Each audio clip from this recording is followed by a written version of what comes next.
Hello my dear student, कैसे आप सब लोग। स्वागत है आपका अपने चैनल संतोष दांगी इंग्लिश पर। आज की वीडियो लेक्चर में हम बात करने वाले हैं हिंदी वर्णमाला से रिलेटेड जितने भी सारे क्वेश्चंस, चाहे वो कौन सी भी एग्जाम हो, प्रत्येक एग्जाम में इससे रिलेटेड क्वेश्चंस डेफिनेटली बनता है।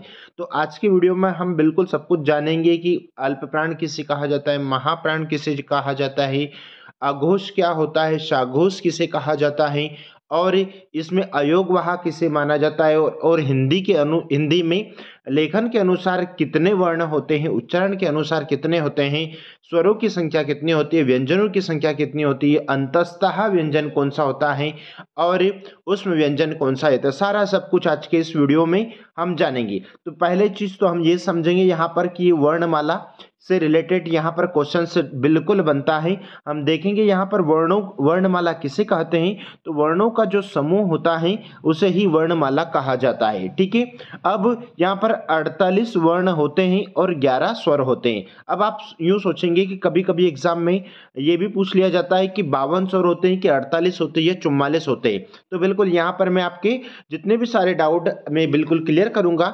यहाँ पर जानेंगे आज हम कि 52 लेखन के अनुसार 52 स्वर माने गए हैं, स्वर और व्यंजन माने गए। ठीक है, लेकिन यहाँ पर अगर देखा जाए तो यहाँ पर 48 भी मानते हैं, लेकिन अगर आपको एग्जाम में 52 अगर आ जाता है तो 52 लगाना है। अगर आपको 48 यानी कि 48 आता है तो 48 लगाना है।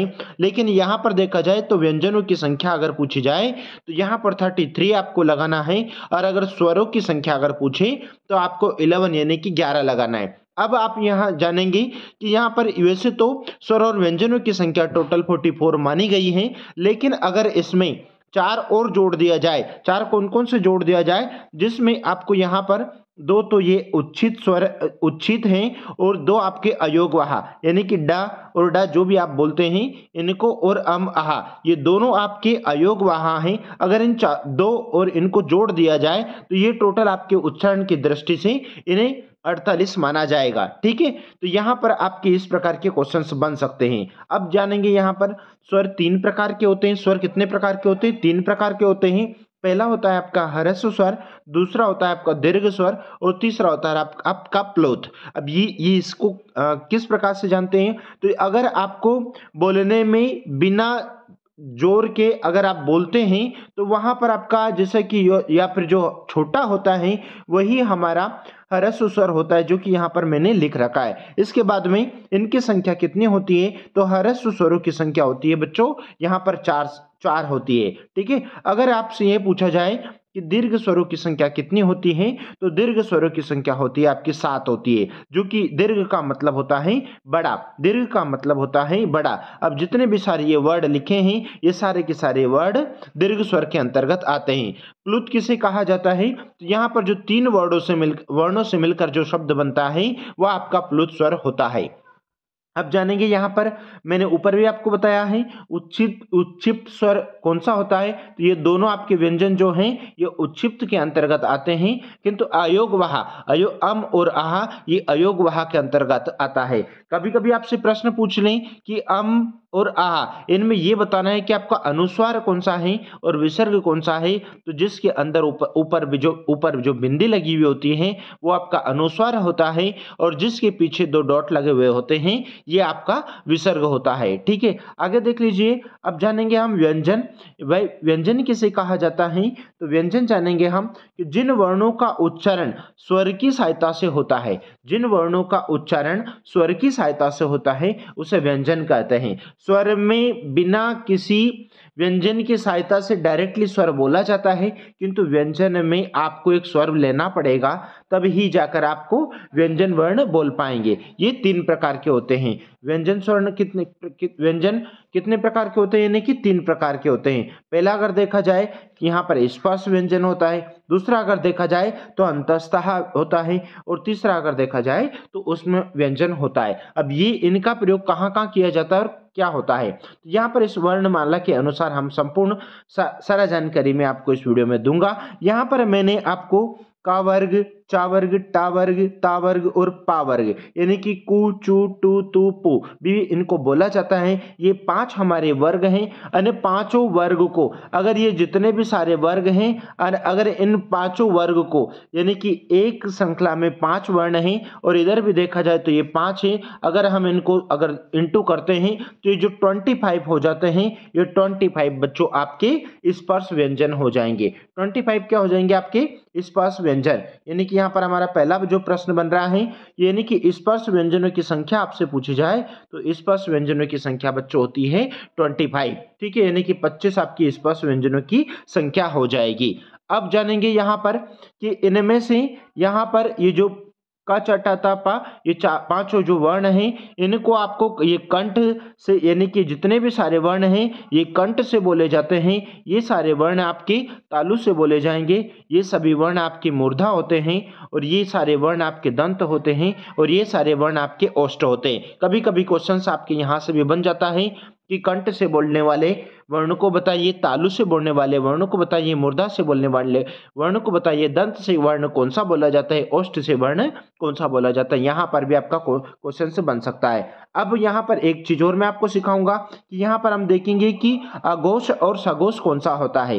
तो आघोष जो आपका पहला और जो दूसरा वर्ण है, पहला जो आप और जो श्रृंखला जो है आपकी पूरी श्रृंखला में जो पहला और जो दूसरा वर्ण है, इन पहला और दूसरे वर्ण को ही बच्चों यहाँ पर आघोष कहा गया है। ठीक है, आघोष की संख्या 13 यहाँ पर लिख रखी है, यानी कि 13 होती है, यानी कि 5 और 5 यहाँ पर 10 हो गए हैं। और इसके अलावा देखेंगे यहाँ पर आघोष में 10 तो यहाँ पर ये हो गए हैं। इसके अलावा यहाँ पर आपके जो तीनों वर्ण हैं इन तीनों को भी इसी में जोड़ दिया गया है, यानी कि इनकी संख्या टोटल 13 हो गई। अगर सघोष की बात करते हैं तो सघोष यहाँ पर ये तीनों वर्ण हैं, इसके बाद के जो तीनों यहाँ पर वर्णमाला से जो शब्द हैं तीनों इनको लिया गया है और बाकी के सारे स्वरों को लिया गया है। और यहाँ पर 4 वर्ण तो हमारे यार अलावा हो गए हैं और एक ये जो हमारा छूटा गया तो ये, इन सारे वर्णों को आपको सघोष बोला गया है। और नीचे भी हम जानते हैं। अच्छा, यहाँ पर भी आपका एक प्रश्न बनता है कि अल्प प्राण किसे कहा जाता है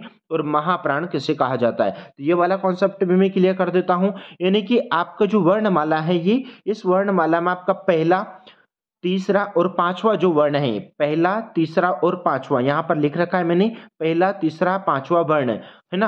और या रा लावा, ये है ना, ये रा लावा, इन सभी वर्णों को क्या कहा गया है, इन सभी वर्णों को मेरे प्यारे बच्चों, मेरे मित्रों, फ्रेंड, दोस्तों, सभी को मैं इस वीडियो के बाद में आपको एक भी वीडियो देखने की आवश्यकता नहीं लगी। वर्णमाला से कहीं से भी आपका क्वेश्चन अगर बनता है तो श्योर है कि आप सारे के सारे प्रश्नों का उत्तर अच्छे से निकाल पाओगे। यहाँ पर वर्णमाला यानी कि जितने भी सारे आपका पहला, तीसरा और जो पांचवा जो वर्ण है, इन पहला, तीसरा और पांचवे वर्ण को आपको अल्प प्राण कहा गया है। ठीक है, यहाँ पर यह रा लावा भी लिखा गया है, इनको अलग से इनको अंतस्था भी बोला जाता है। किसको? या रा लावा, ये 4 जो वर्ण हैं ये अंतस्था के अंतर्गत भी आते हैं। अब जानेंगे हम महाप्राण। तो यहाँ पर जो दूसरा और चौथा वर्ण है आपका, यानी कि जो इस वाले कलर में मैंने लिख रखा है, ठीक है, यानी कि जो रेड कलर में लिख रखा है, इन दोनों वर्णों को, इन दोनों जो श्रृंखला में जो लिख रखा है, यानी कि दूसरा और चौथा वर्ण, और इनको इनके अलावा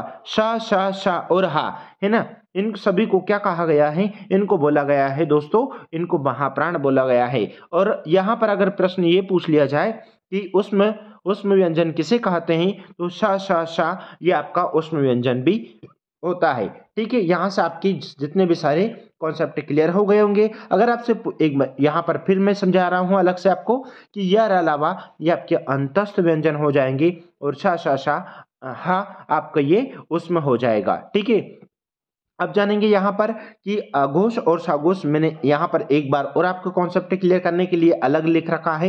यानी कि आपकी जो श्रृंखला थी उस श्रृंखला का, यानी कि पहला और दूसरा जो वर्ण है, वर्ण की जो श्रृंखला है वो आघोष के अंतर्गत आती हैं। और श श श यहाँ से हा हट गया है, हा को हटा दिया गया है, यानी कि 3 वर्ण ये, यानी कि 5 और 5 आपके 10 हो गए और 3 वर्ण ये हो गए, ये 13 वर्ण बच्चों आपके यहाँ पर आघोष के अंतर्गत आते हैं। अब सघोष है ना, सघोष को भी घोष बोला जाता है, आप कंफ्यूज मत होइएगा, यानी कि सघोष को ही घोष बोला जाता है। यानी कि यहाँ आपके 15 वर्ण तो ये, यानी कि तीसरा, चौथा और पांचवा जो वर्ण श्रृंखला है से ही 15 वर्ण तो ये हो गए। इनके अलावा यानी कि हा हमारा जो बचा हुआ था हा यार अलावा 5 वर्ण ये हो गए यानी कि 20 हो गए। और इनके अलावा हमारे जितने भी सारे स्वर वर्ण हैं यानी कि 11 हमारे स्वर वर्ण, इस प्रकार से जो 31 जो वर्ण होते हैं ये 31 वर्ण आपके घोष वर्ण हो जाएंगे। ठीक है, आई होप आपको यहाँ पर आज के इस वीडियो लेक्चर में जितने भी सारे घोष अघोष और अल्प प्राण महाप्राण और कंठ वर्ड किसको बोला जाता है, तालु वर्ड किसको बोला जाता है, ये सारा सब कुछ आज के इस वीडियो में आपके क्लियर हो चुके होंगे। मिलते हैं नए वीडियो के साथ में, तब तक के लिए जय Hind, Vande Mataram, thank you so much.